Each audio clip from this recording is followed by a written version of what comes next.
Welcome back to பசியும் ருசியும்.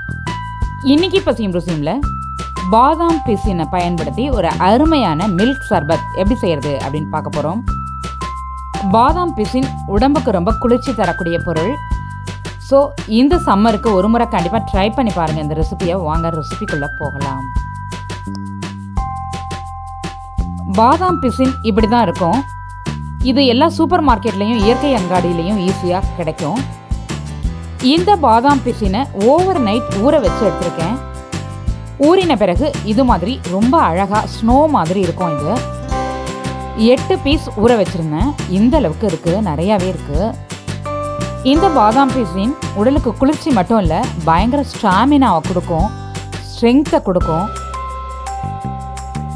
Mixie ஜாரில் அரை மணி நேரம் ஊற வச்சு தோல் உரிச்ச பாதாம் பருப்பு 20 சேர்த்துக்கலாம். குட்டி குட்டியாக கட் பண்ண ஆப்பிள் 1, பொடிச்ச வெல்லம் 1 ஸ்பூன், ஏலக்காய் பொடி அரை ஸ்பூன், காய்ச்சி ஆற வச்ச பால் அரை டம்ளர் சேர்த்து கிரைண்ட் பண்ணிக்கணும். அரைச்ச பிறகு கொஞ்சம் தண்ணி சேர்த்து இந்த மாதிரி கன்சிஸ்டன்சியில் வச்சுக்கோங்க.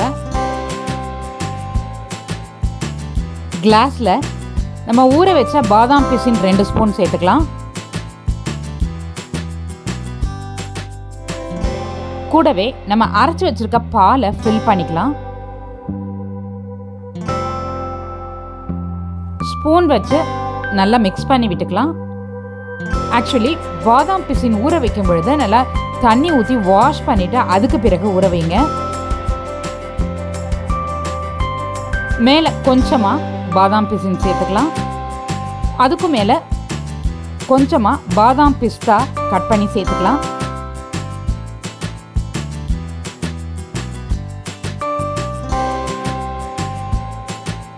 சூப்பர்பான பாதாம் பிசின் மில்க் சர்பத் ரெடி. உடலுக்கு ரொம்ப குளிர்ச்சியாக இருந்தாலும் இதை டெய்லி சாப்பிடணுன்ற அவசியம் இல்லை. மாதம் ஒரு முறை அப்படி சாப்பிட்டா போதும். இந்த வீடியோ உங்களுக்கு பிடிச்சிருந்தா லைக் பண்ணுங்க, ஷேர் பண்ணுங்க. இந்த வீடியோக்கு கீழே உங்களுடைய கருத்துக்களை பதிவிட மறந்துடாதீங்க. வணக்கம்.